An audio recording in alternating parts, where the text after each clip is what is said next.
സ്വപ്നം കാണാറില്ലേ? അതും ഇല്ലെന്തോ. സ്വപ്നത്തില് ഒരു ഞാനില്ലേ? അപ്പൊ നമ്മളെന്നെ സ്വപ്നം കാണും. നമ്മളെന്നെ മരിച്ചു കിടക്കണൊക്കെ അവനവൻ തന്നെ മരിച്ചു കിടക്കണം. അവനവൻ തന്നെ സ്വപ്നമൊക്കെ കാണും. മൂക്കിന് പഞ്ഞിയൊക്കെ വെച്ച് വളരെ സന്തോഷമായിട്ട് കിടക്കുകയാണ്. അപ്പോഴാണ് ആ അയൽപക്കക്കാരൻ നമ്മുടെ നമ്പർ 1 ശത്രു റീത്തൊക്കെ ആയിട്ട് സന്തോഷമായിട്ട് നെഞ്ചത്ത് വെക്കാൻ വരിക. ഒറ്റ ചവിട്ട് കൊടുത്ത് അവന്റെ റീത്ത്. അപ്പോഴാണ് തൊട്ടടുത്ത് കിടന്ന ചേട്ടൻ രമേശൻ ചേട്ടൻ ചെന്ന് ഭിത്തിയെ ചെന്ന് പാറ്റി 4 വല്ലും പോയി. അതെന്താ? ഉറക്കത്തിൽ എനിക്ക് നല്ല ശക്തിയാണ്. എന്ത് സംശയമുണ്ടോ? ഈ സ്വപ്നാവസ്ഥയിൽ കിടക്കുന്ന സമയത്ത് നമ്മൾ കാണുന്നതെല്ലാം സ്വപ്നം കാണുന്ന എനിക്ക് എന്താണ്? സത്യമാണ്. മനസ്സിലായില്ലേ? അതിന്റെ സ്വപ്നത്തിൽ കരയൊക്കെ ചെയ്യില്ല. ചില കുട്ടികൾ കണ്ടില്ലേ, ഉറങ്ങാനായിട്ട് തുടങ്ങുന്ന സമയത്ത് കടത്തി കഴിഞ്ഞു കഴിഞ്ഞാൽ സ്വപ്നം കണ്ടിട്ട് കരയും. അയ്യോ കരടി വരുന്നേ, പുലി വരുന്നേ, ആന കുത്താൻ വരുന്നേ, പാമ്പ് വരുന്നേ എന്നൊക്കെ പറയാം. അപ്പൊ അച്ഛനമ്മ കൂടെ അവിടെ നിന്ന് പറയും, എന്ത് രസാണ് രാത്രിയായി കുട്ടപ്പന്റെ കളിയൊക്കെ. ആവാന അവിടെ കിടന്ന് അരങ്ങിക്കുകയാണ്. അത് കാണുന്നവനെ തമാശയാണ്. മറ്റവൻ മൊഴി കിടക്കാണ്, പാമ്പിന്റെ ഒക്കെ പത്തിയൊക്കെ ഇങ്ങനെ നിൽക്കുകയാണ്. അവനത് സത്യമാണ് ആ സമയത്ത്. അതുകൊണ്ടാണ് രാമതീർത്ഥം പറഞ്ഞത്, സ്വപ്നത്തിന് വരുന്ന കടുവയെ ആക്രമിക്കാനായിട്ട് തലേണയുടെ അടിയിലുള്ള കൊടുവാളെടുത്ത് വെട്ടാൻ പറ്റുമെന്നൊരു ചോദ്യം ചോദിച്ചിട്ടുള്ളത്. അത് നടക്കണ കാര്യമില്ല. അപ്പൊ സ്വപ്നത്തിലൊരു ഞാനുണ്ട്, അത് മനസ്സിലായില്ലേ? സ്വപ്നം കാണുന്ന സാക്ഷിയായ ഞാൻ. ഇനി സുഷുപ്തിയവസ്ഥ, ഉറക്കത്തിലൊരു ഞാനുണ്ടോ? ഉറങ്ങാറില്ലേ? ഉറക്കമില്ലേ? ഉറങ്ങുന്ന സമയത്ത് ഞാനുണ്ടോ? ഉറങ്ങിയിട്ട് എഴുന്നേറ്റ് വരുന്ന സമയത്ത് ഒരാൾ ചോദിക്കുക എങ്ങനെ ഉണ്ടായിരുന്നു ഉറക്കം എന്ന് വെച്ചാൽ എന്താ പറയാ? അതൊക്കെ പറഞ്ഞ് എന്നെ ഒന്ന് അനുഗ്രഹിക്കുക. ആ സുഖമായിട്ട് ഉറങ്ങി എന്ന് പറയണമെങ്കിൽ ഉറക്കത്തിന് സുഖം ഉണ്ടായിരുന്നു എന്ന് അറിഞ്ഞിട്ടല്ലേ? അപ്പൊ അത് അറിഞ്ഞതാരാ? ഞാനാണ്. അപ്പൊ ചിലര് പറയും ഉറക്കത്തിൽ ഞാനൊന്നും അറിഞ്ഞില്ല എന്ന് പറയുമല്ലോ. അപ്പോഴും ഉണ്ട്. കാരണം എന്താ? ഒന്നും അറിഞ്ഞില്ല എന്നുള്ളത് ഒരു അറിവാണ്. മനസ്സിലായില്ല? അറിഞ്ഞില്ല എന്ന അറിവിനെ അറിവാക്കി മാറ്റിയൊരു ഞാൻ അറിയാതിരുന്ന എന്നെ അറിഞ്ഞത് കൊണ്ടാണ് അറിഞ്ഞില്ല എന്നത് അറിഞ്ഞുകൊണ്ട് വന്നത്. അത് അറിവായി മാറണമെങ്കിൽ അറിവായ ഞാൻ അറിവായി ഉരുവായി വന്നതുകൊണ്ടാണ്. അപ്പോൾ ഞാൻ എന്റെ ഉള്ളിലുണ്ട് ഇല്ലേ? ഇല്ലെങ്കിൽ ഇല്ലല്ലോ. ആ ഞാനാണ് നേരത്തെ ഇരുട്ടത്ത് പുറത്ത് ചാടിയത്. അപ്പോ ജാഗ്രതത്തിലും സ്വപ്നത്തിലും സുഷുപ്തിയിലും എല്ലാറ്റിനും സാക്ഷിയായി നിൽക്കുന്ന എന്റെ എന്ന് എന്നിൽ ഉരുത്തിരിക്കുന്ന കോൺഷ്യസ്നെസ്സിനെയാണ് ഭാരതം ഞാനെന്ന് പറഞ്ഞത്. മനസ്സിലാകുന്നുണ്ടോ?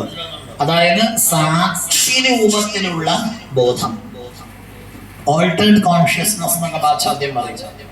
ഇത് പിടികിട്ടി കഴിഞ്ഞാൽ ജീവിതം ശാന്തമായി. ഇത് പരിശീലിച്ചോളൂ എന്ന് മുതൽ. എങ്ങനെ പരിശീലിക്കേണ്ടത്? വീട്ടിൽ പോയി കഴിഞ്ഞാൽ പ്രായമുള്ള ആളുകളൊക്കെ പരിശോധിച്ചോളൂ. സാക്ഷിയായിട്ട് ഇരുന്നാൽ മതി, ഒരു കുഴപ്പമില്ല. സാക്ഷിയായിട്ട് ഇരിക്കുന്ന കാര്യങ്ങളൊക്കെ നമുക്ക് സന്തോഷം നൽകും. ഉദാഹരണം പറഞ്ഞാൽ സിനിമ കാണുന്നു. സിനിമ കാണുന്ന സമയത്ത് അതിനകത്ത് കാണുന്നതൊക്കെ നമ്മൾ ആസ്വദിക്കുന്നില്ലേ? മനസ്സിലായില്ല? ഇപ്പൊ നമ്മളൊരു സിനിമ കാണുക, അതിനകത്ത് വലിയ വയലൻസ് ഒക്കെ ഉണ്ട്. ഇപ്പൊ അതൊക്കെയാണല്ലോ വയലൻസ് ഒക്കെയാണ് എല്ലാവർക്കും ഇഷ്ടം. തലയടിച്ച് പൊട്ടിക്കുക അങ്ങനത്തെ കാര്യങ്ങളൊക്കെയാണ്. നമ്മളെന്ന് പറയുന്നത് റിവ്യൂ ഒക്കെ ചെയ്യുന്നവര് പറയും വളരെ പെർഫെക്ഷൻ ഉള്ള കാര്യങ്ങളാണ് ചെയ്തു വെച്ചേക്കണം അല്ലെ? നമ്മളങ്ങനെ പറയും, പിന്നെ ആ സീനൊക്കെ ഒന്ന് കാണണ്ട, തിയേറ്റർ എക്സ്പീരിയൻസ് തന്നെ വേണുണ്ടോ. ഒറ്റിറ്റിലൊന്നും കണ്ടിട്ടൊന്നും കാര്യമില്ല. താലേക്ക് ഇങ്ങനെ കൊണ്ട് സ്കാളിലൊക്കെ ചേർന്നിങ്ങനെ കയറി അതൊക്കെ എന്ത് രസാണ് കാണാൻ. അതേസമയം രംഗം നമ്പർ 2 നമ്മുടെ തിരുവനന്തപുരത്ത് സെക്രട്ടേറിയറ്റിന്റെ അടുത്ത് നോക്കുക. അവിടെ വലിയ സമരം നടക്കുക, കല്ലേറ് വരിക. അപ്പൊ തങ്കമ്മ രാജമ്മയോട് പറയോ, നിക്ക് രാജമ്മ, അപ്പൊ നമ്മുടെ തലയിൽ കല്ലൊക്കെ വന്നപ്പോ നമ്മുടെയൊക്കെ തലച്ചോറൊക്കെ ചേതറി എന്ത് രസായിരിക്കും. ചോരയൊക്കെ പൊലിച്ചകള് വരും. നീ നോക്കിക്കും ഉടലൊക്കെ ഇപ്പൊ പുറത്ത് വന്ന എന്ത് ഭംഗി എന്ന് പറയോ. അവിടുന്ന് ഓടി രക്ഷപ്പെടുക ചെയ്യും. കാരണം എന്താ? ഒന്നില് നമ്മള് സാക്ഷിയാണ്, മറ്റതിൽ കർത്താവും ഭോക്താവുമാണ്. മനസ്സിലായില്ല? അപ്പൊ സാക്ഷിയായിട്ട് നിൽക്കാൻ പഠിച്ചാൽ മതി. എങ്ങനെ? ഇപ്പൊ വീട്ടിലിപ്പം പിന്നെ മക്കളെ കല്യാണമൊക്കെ കഴിഞ്ഞ അമ്മയും അച്ഛനും സാക്ഷിയായിട്ട് ഇരുന്നാൽ ഒരു വഴക്കും ഉണ്ടാവില്ല വീട്ടിൽ. മോനും ഭാര്യയും കൂടെ നടന്നു വരുന്നു, അപ്പൊ നിങ്ങൾ നാളെ തൊട്ട് സാക്ഷി കെട്ടിക്കും, അവരെന്ത് വേണം ചെയ്തോട്ടെ. മക്കള് വന്ന് പൈസയൊക്കെ ചോദിക്കുക, അമ്മേ ഒരു 10,000 രൂപ വേണല്ലോ, ഞാൻ സാക്ഷിയാണെന്ന് പറഞ്ഞു. ഞാൻ ഇതിനകത്ത് ഇടപെടില്ല, ഞാൻ സപ്താഹം കഴിഞ്ഞാണ്ട് ഞാൻ സാക്ഷി. അത് ഇവിടെ വളരെ സന്തോഷമായി. മക്കളാണ് ഇത്രയും ദിവസത്തിനിടെ നല്ലൊരു കാര്യം അങ്ങേര് പറഞ്ഞു. ഇത് വളരെ ഞാൻ തമാശ പറഞ്ഞില്ല. നമ്മൾ സാക്ഷിയായിട്ടിരുന്നാൽ ഒരു കുഴപ്പമില്ല. വളരെ ശാന്തമായിട്ട് എല്ലാറ്റിനും മീതെ ആ ശാന്തത ഫീൽ ചെയ്ത് വരുമ്പം ആരെന്തെല്ലാം പറഞ്ഞാലും നമ്മളെ അത് ബാധിക്കില്ല. അതൊക്കെ ഇങ്ങനെ നമ്മളിലൂടെ കടന്നു പോയിക്കൊണ്ടേയിരിക്കും, ഒരു വിഷമം ഉണ്ടാവില്ല. അപ്പൊ എന്താ വേണ്ടത്? സാക്ഷിത്വ രൂപത്തിലുള്ള ബോധത്തെ നമ്മൾ ഇടയ്ക്കിടയ്ക്ക് പ്രാക്ടീസ് ചെയ്യണം. ഫുൾ ടൈമർ അല്ലെങ്കിലും നമ്മളിങ്ങനെ പാർട്ട് ടൈം ആയിട്ടൊക്കെ ഞാൻ സാക്ഷിയാണ് എന്ന ബോധ്യത്തിലിരുന്നാലും നമുക്കതിന്റെ രസം മനസ്സിലാവും. അപ്പൊ പറഞ്ഞു വന്നതിലേക്ക് തിരിച്ചു പോയാല്, ഈ ഞാനാണ് ഈ പ്രപഞ്ചത്തിന് ആധാരമായതൊന്നും. അതാണ് അഹം ബ്രഹ്മാസ്മി. ഇവിടെ കാണുന്നതെല്ലാം ഒന്നാണെന്നല്ല, ഇവിടെ കാണുന്നവയെല്ലാം എന്നിലെ ഞാൻ അതിന്റെ സത്ത ഒന്നാണെന്ന് ധരിക്കണം എന്നാണ് അവര് പറഞ്ഞത്. മനസ്സിലായില്ലേ? അതായത് ഈ നായയിലും പൂച്ചയിലും കല്ലിലും മണ്ണിലും ഒക്കെ കാണുന്ന ആ ശക്തിയുടെ സ്പന്ദം അടിസ്ഥാനപരമായി ഒന്ന് തന്നെയാണ്. അല്ലാതെ അതെല്ലാം ഒന്നാണെന്നല്ല. അതെനിക്ക് ബോധ്യപ്പെടണം. അപ്പോഴാണ് തത്വമസി മനസ്സിലാവുക. ഞാൻ അന്വേഷിക്കുന്നത് പുറത്തല്ല, എൻ്റെ ഉള്ളിൽ തന്നെയാണുള്ളത്. ഞാൻ ഉണ്ട് എന്ന് എനിക്ക് മനസ്സിലാവുന്നതാണ് സൃഷ്ടി. ഞാൻ എന്നിലിരിക്കുന്നു എന്ന് ബോധ്യപ്പെടുന്നതാണ് സ്ഥിതി. ഞാൻ എന്നിൽ ലയിക്കുന്നത് സംഹാരം. അപ്പൊ അഹങ്കാരനാശം. പുറമേയുള്ള ഞാൻ അകത്തുള്ള എന്നിൽ ലയിക്കണം. അപ്പൊ 2 മുഖങ്ങള് മാറും. നമുക്ക് 2 മുഖാണോ? എത്ര മുഖ യജ്ഞശാലയിൽ ഇരിക്കുന്ന ഈ നമ്മളുടെ ഈ മുഖാണോ ഒറിജിനൽ മുഖം? കുടുങ്ങി. ഇവിടെ ഒരു മുഖം അല്ലെ? അമ്പലത്തിലൊക്കെ തൊഴാൻ പോകുമ്പോ ഇതുപോലെയാണോ? അതുകൊണ്ടാണ് ഈശ്വരൻ അനുഗ്രഹിക്കാൻ പറ്റാത്തത്. ആണല്ലേ? അത് ശ്രദ്ധിച്ചാൽ മനസ്സിലാവും. നാളെ തൊട്ട് അമ്പലത്തിലേക്ക് കയറുന്ന സമയത്ത് ആ പടി കയറുമ്പം ആ ഗോമതിയമ്മയ്ക്ക് നിൽക്കുന്ന കണ്ടില്ലേ? അയ്യോ, ഇത്രയും കൾച്ചറുള്ളൊരു സ്ത്രീ പഞ്ചായത്തിലില്ലാന്ന് തോന്നാന്ന് ഇപ്പൊ ഒക്കെ കണ്ടാല്. കൈയൊക്കെ തൊഴുത് തലയൊക്കെ കുളിച്ച് അമ്മേന്നൊക്കെ വിളിക്കുന്ന കണ്ടെങ്കിൽ ഇതുപോലെ തങ്കപ്പെട്ടൊരു ആത്മാവ് ഈ പ്രപഞ്ചത്തിലില്ലാന്ന് തോന്നി. അടിവെച്ചൊക്കെ നടക്കുന്ന ഗുരുവായൂരൊക്കെ ചെന്നാൽ കാണണം, ഇങ്ങനെ അടിവെച്ചൊക്കെ ഓരോരുത്തരും നടക്കുന്നൊക്കെ കണ്ടെങ്കിൽ ഇതുപോലെ നല്ല മനുഷ്യൻ ലോകത്തുണ്ടോ എന്ന് തോന്നുന്നു. അപ്പൊ അകത്തിരിക്കുന്ന ഭഗവതി വിചാരിക്കും, തങ്കമ്മ എന്നൊന്ന് അനുഗ്രഹിച്ചേക്കാം. ആ ജാതി വിളിയൊക്കെ വിളിക്കണം. അങ്ങനെ പതുക്കെ തങ്കമ്മ അടിയും കിടന്ന് ആ വളവും കഴിയുമ്പോ ഭദ്രകാളി ദേവി പുറകെ വരിക. ആളെ കാണണ്ട. പിന്നെ ആ വളവ് കഴിഞ്ഞപ്പോ പിന്നെ ഇവിടെ നിന്നിട്ട് ആളില്ല. ഇങ്ങനെ പോയിരുന്ന ആള് പിന്നെ ഇങ്ങനെ അളക്കണം. പിന്നെ ഇതൊക്കെ ഫേക്കാണ്. വീട്ടിലൊരു ഞാൻ, ചന്തയിൽ പോകുമ്പോ ഒരു ഞാൻ, എല്ലായിടത്തും അങ്ങനെ. അതിപ്പോ നമ്മളെ ഒബ്സർവ് ചെയ്താൽ മനസ്സിലാവും. നമുക്ക് തന്നെ വ്യത്യാസം വരും. അപ്പോഴല്ലേ? ഇപ്പൊ ട്രെയിനിൽ ലോക്കൽ കമ്പാർട്ട്മെന്റിൽ ഞാൻ ഇരിക്കുമ്പോ വളരെ സന്തോഷവാനായിട്ടൊക്കെ ഇരിക്കും. നമ്മളെല്ലാവരോടും വർത്താനൊക്കെ പറയാം. എവിടെ പോണേ? ഞാൻ പോയില്ലാണ്ട് കേട്ടോ. നിങ്ങളെവിടെ? ഞാൻ മടകരിക്കാന്നൊക്കെ. ഇതേ ചങ്ങാതി തന്നെ സെക്കൻഡ് ഏസിലൊക്കെ കയറി ഇങ്ങനെ ഇരിക്കും. കാരണം അവന്റെ ഭാവം മാറുക. ഫ്ലൈറ്റിലൊക്കെ കയറിയില്ലേ? ഫ്ലൈറ്റ് മറിഞ്ഞാലും ഇപ്പം മറിയില്ല എന്ന് പറഞ്ഞ അവനിരിക്കും. അത് അവസ്ഥക്കനുസരിച്ച് നമ്മുടെ സ്വഭാവം നമ്മൾ ചേഞ്ച് ചെയ്തുകൊണ്ടിരിക്കും. ഇത് മാറാനാണ് പറഞ്ഞത്, ഇത് മാറ്റാനാണ് പറഞ്ഞത്.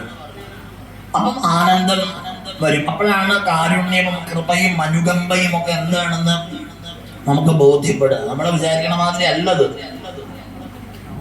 അപ്പോഴാണ് ഈശ്വരനും താനും അതിനാധാരമായ ശക്തിയും ഒന്ന് തന്നെയാണെന്ന പൂർണ്ണാവബോധം. അപ്പോഴാണ് ഭേദഭാവനകളില്ലാത്ത കൃപയും കാരുണ്യവും മനസ്സിലാവുക. നമുക്ക് മറ്റൊരാളോട് കൃപയും കാരുണ്യവും കാണിക്കാൻ പറ്റില്ല. ഞാൻ എന്നോട് തന്നെ കാണിക്കുന്ന പരിഗണനയും കൃപയുമാണ് മറ്റൊരാളിലും എനിക്ക് ചെലുത്താൻ പറ്റുക. അത് നമ്മൾ ഉദ്ദേശിക്കുന്ന മാതിരി ചെറിയൊരു പദ്ധതി അല്ല. അതുകൊണ്ടാണ് നമ്മൾക്ക് ഒരാളോടും പലപ്പോഴും കൃപയും കാരുണ്യൊന്നും കാണിക്കാൻ പറ്റുന്നത്. ഞാൻ എപ്പോഴും ആലോചിക്കാറുണ്ട്, ഞാൻ കണ്ടിട്ടുള്ളതിൽ വെച്ച് ഏറ്റവും വലിയ കൃപയും കാരുണ്യവും ഞാൻ മനസ്സിലാക്കിയത് എൻ്റെ അമ്മയിൽ നിന്നാണ്. എൻ്റെ അമ്മ അത്ര നല്ല വലിയൊരാളൊന്നും ആയിരുന്നില്ല, സാധാരണ സ്കൂളിൽ ടീച്ചറായിരുന്നു. ടീച്ചർ എന്ന് പറഞ്ഞാൽ ഒരു അത്ര നല്ല ടീച്ചറൊന്നും ആയിരുന്നില്ല. ഈ പഴയ TTC കാര്യമുണ്ട്, TTC പഠിച്ചിട്ട് അങ്ങനെ പഴയ കാലത്ത് TTC ഏതാണ്ട് ചെയ്തപ്പോൾ അമ്മ ആരാണ്ട് സ്കൂളിൽ ജോലിക്കെടുത്താണ്. അതിന് പോയതൊക്കെയാവും. പക്ഷെ അമ്മയ്ക്ക് നല്ല ബുദ്ധിയായിരുന്നു എന്ന് എനിക്ക് തോന്നുന്നു. അമ്മ അങ്ങനെ പഴയ കാലത്ത് ജോലിയൊക്കെ കിട്ടി അങ്ങനെ LP സ്കൂളിൽ പഠിപ്പിച്ചുകൊണ്ടിരുന്നപ്പോൾ അമ്മയ്ക്ക് മനസ്സിലായി UP സ്കൂളിൽ കൂടുതൽ ശമ്പളം ഉണ്ടെന്ന്. അപ്പൊ അമ്മ അങ്ങനെ പഠിക്കുകയും പഠിപ്പിക്കുകയൊക്കെ ചെയ്ത് പതുക്കെ UP സ്കൂളിലേക്ക് പോയി. UP സ്കൂളിൽ ചെന്നപ്പോൾ അമ്മയ്ക്ക് മനസ്സിലായി ഹൈസ്കൂളിൽ ഗംഭീര സാലറി ഉണ്ട്. അങ്ങനെ അമ്മ അവിടെ നിന്ന് പഠിച്ച് വീണ്ടും അമ്മ ഹൈസ്കൂളിൽ മലയാളമാണ് അമ്മ ഒന്ന് തിരഞ്ഞെടുത്ത് പഠിച്ച് ഹൈസ്കൂളിലേക്ക് പോയി. അങ്ങനെ അവിടെ അങ്ങനെ പഠിപ്പിച്ചുകൊണ്ടിരുന്നപ്പോഴാണ് കുറെ കാലം കഴിഞ്ഞപ്പം +2 ഒക്കെ ഉണ്ടായത് ഇവിടെ. അപ്പൊ അങ്ങനെ അമ്മയ്ക്ക് ഈ ഹയർ സെക്കൻഡറിയിലേക്ക് കിട്ടി. അപ്പൊ അവിടെ പോയി. അതിന് വലിയ കാര്യമൊന്നുമില്ല. നമ്മൾ ഈ മഴയൊക്കെ പെയ്യുമ്പോൾ മീനൊക്കെ ചെന്ന് പലയിടത്തൊക്കെ പറ്റുന്ന പോലെ എൻ്റെ അമ്മയും ഒരു ഹയർ സെക്കൻഡറി സ്കൂളിൽ ചെന്ന് പറ്റി. സർവീസ് ഉണ്ടായിരുന്നത് കൊണ്ട് ഈ പോലീസ് സ്റ്റേഷനിലൊക്കെ ഇങ്ങനെ ഈ കോൺസ്റ്റബിൾ മൂത്ത് SI ആവുന്ന പോലെ എൻ്റെ അമ്മയും അവസാനം ആ സ്കൂളിൻ്റെ പ്രിൻസിപ്പൽ. ആ സ്കൂളിൻ്റെ അവസ്ഥ എന്താണെന്ന് ദൈവത്തിന് അറിയാമെന്ന് ഞാൻ ഇടയ്ക്ക് പറയാറുണ്ട്. പക്ഷെ പിന്നെയും അമ്മ അവിടെയൊന്നും നിന്നില്ല. അമ്മ വീണ്ടും അവിടെ നിന്നൊക്കെ പോയി അധ്യാപകരുടെ ട്രെയിനിങ് ഇൻസ്റ്റിറ്റ്യൂട്ടായ ഡയറ്റിൻ്റെ ഡയറക്ടറായിട്ട് കോഴിക്കോട് ജില്ലയിൽ നിന്ന് അമ്മ റിട്ടയറായി.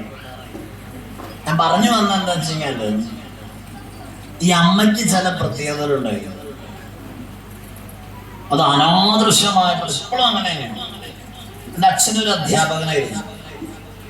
അച്ഛനൊരു ഹിന്ദി മാഷായിരുന്നു. അച്ഛൻ മലപ്പുറം ജില്ലയിലാണ് താനൂർ ദേവദാർ ഹയർ സെക്കൻഡറി സ്കൂളിന്റെ പ്രിൻസിപ്പളായിരുന്നു അച്ഛൻ. അച്ഛനിപ്പോ 91 വയസ്സുണ്ട്. പക്ഷെ അച്ഛനും ഈ പറഞ്ഞ പോലെ ഒരു പ്രത്യേക തരക്കാരല്ല. അച്ഛനും അമ്മ എന്നോട് പഠിക്കാൻ ഒരിക്കലും ആവശ്യപ്പെട്ടില്ല. എന്നെ ഒരു അക്ഷരം പഠിപ്പിച്ചില്ല. വെറുതെ പറയട്ടെ, ഞാൻ അതിനെപ്പോഴും അമ്മയോടും അച്ഛനോടും പ്രതിഷേധം പറയാറുണ്ട്. പാഠപുസ്തകങ്ങൾ അവർ ശ്രദ്ധിച്ച് പഠിപ്പിച്ചില്ല. അങ്ങനെയായിരുന്നു അമ്മയുടെ ഒരു രീതി. അങ്ങനെയായിരുന്നു 10ാം ക്ലാസ്സിലെ പരീക്ഷയ്ക്കൊക്കെ എനിക്ക് ഓർമ്മയുണ്ട്. 10ാം ക്ലാസ്സിലെ പരീക്ഷയ്ക്ക് പണ്ട് ഈ വൃത്തത്തിന്റെ പരിപാടി ഉണ്ടായിരുന്നല്ലോ, ഇപ്പോഴില്ലെന്ന് തോന്നുന്നു. ലഘു ഗുരു എന്നൊക്കെ പറഞ്ഞ് വസന്തത്തിലെ കേകാന്നൊക്കെ പറഞ്ഞു ഉണ്ടായിരുന്നു. അപ്പൊ ഞാൻ അമ്മയോട് ചെന്ന് ഈ വൃത്തത്തിന്റെ കാര്യം ചോദിച്ചപ്പോ അമ്മ എന്നോട് ചോദിച്ചു, നീ എന്തിനാണ് തന്നെ പഠിക്കണത്, നാളെ പരീക്ഷയാണ്. ഞാൻ പറഞ്ഞു, അമ്മ മലയാളം ടീച്ചറല്ല ഇത് പറഞ്ഞു ഇവിടെ. അപ്പൊ അമ്മ പറഞ്ഞു, എടാ നിനക്ക് വേറെ പണിയൊന്നുമില്ല. എടാ നിനക്ക് എല്ലാ പരീക്ഷയിലും നല്ല നല്ല വലിയ വലിയ വൃത്തങ്ങൾ കിട്ടാനിരിക്കവേ എന്തിനാടാ മോനെ പ്രത്യേകം വൃത്തം പഠിക്കുന്നതെന്ന് ചോദിച്ച ബാച്ചാണ് എൻ്റെ അമ്മ. ഞാൻ പറഞ്ഞത് അച്ഛൻ ഹിന്ദി ഭാഷയായിരുന്നു. അച്ഛൻ ഇപ്പോഴും ഒരു പുസ്തകം വായിച്ചോണ്ട് വീടിന്റെ വാതിലിൽ ഇരിക്കുന്നതാണ്. എന്തിനാണ് എനിക്കറിയാൻ വേണ്ടി. എന്നെ ഹിന്ദി പഠിപ്പിച്ചോലെ എനിക്ക് ഇന്ന് വരെ ഹിന്ദി വായിച്ചിട്ട് ശരിയാവാറുമില്ല. അത് പറഞ്ഞെന്താ വെച്ചാൽ, പക്ഷേ അമ്മയ്ക്ക് ചില ശീലങ്ങൾ ഉണ്ടായിരുന്നു. ധാരാളമായിട്ട് മറ്റു പുസ്തകങ്ങൾ വാങ്ങിക്കുന്നു. SK പൊറ്റക്കാടിന്റെ യാത്രാവിവരണങ്ങൾ എനിക്ക് താങ്ങാൻ പറ്റുന്നതിനേക്കാളും കനമുള്ളവ അക്ഷരങ്ങൾ കൂട്ടി വായിക്കാൻ ഞാൻ സ്വന്തമായി പരിശ്രമിച്ച് പ്രതിഷേധം അറിയിച്ച് പഠിച്ചപ്പോൾ അച്ഛൻ എനിക്ക് വാങ്ങി തന്ന ആദ്യത്തെ പുസ്തകം SK പൊറ്റക്കാടിന്റെ യാത്രാവിവരണമായിരുന്നു. ഞാൻ അത്ഭുതപ്പെട്ടു. ഞാൻ എൻ്റെ ക്ലാസ് മുറിയിൽ ഇരുന്ന് പൊറ്റക്കാടിനെയൊക്കെ സ്വപ്നം കണ്ടു. കോഴിക്കോട് പുതിയറയിലെ മലമില്ലിലെ ജോലി ഉപേക്ഷിച്ച് എന്തൊരു മനുഷ്യനാണ് അദ്ദേഹം. റോമിലെ ഷെല്ലിയുടെ ശവകുടീരത്തിലേക്ക് കടന്നുപോയ പൊറ്റക്കാട് എന്നെ അത്ഭുതപ്പെടുത്തി. ലോകം മുഴുവനും യാത്ര ചെയ്ത മഹാമനുഷ്യനെ പിന്നെ ഞാൻ പരിചയപ്പെടാൻ തുടങ്ങി. രാജൻ കാക്കനാട് എന്ന് പറഞ്ഞ മനുഷ്യൻ എന്തിനാണ് ഹിമാലയത്തിൽ മുഴുവനും ഒറ്റയ്ക്ക് അലഞ്ഞതെന്ന് എനിക്ക് എന്നും മനസ്സിലായിട്ടില്ല. എന്തൊരു കഥയാണ് ആ മനുഷ്യൻ്റെ, അസാമാന്യ പ്രതിഭ. പിന്നെയാണ് പീറ്റർ മാത്യസിനെ പരിചയപ്പെട്ടത്. ഉള്ളം കൈയിലെ രേഖകൾ എന്ന പോലെ ലോകത്തിലെ മുഴുവൻ വഴികളും സ്വായത്തമാക്കിയ ഒരു മനുഷ്യൻ. അദ്ദേഹത്തിന്റെ ഗംഭീരമായ ഒരു പുസ്തകമുണ്ട്,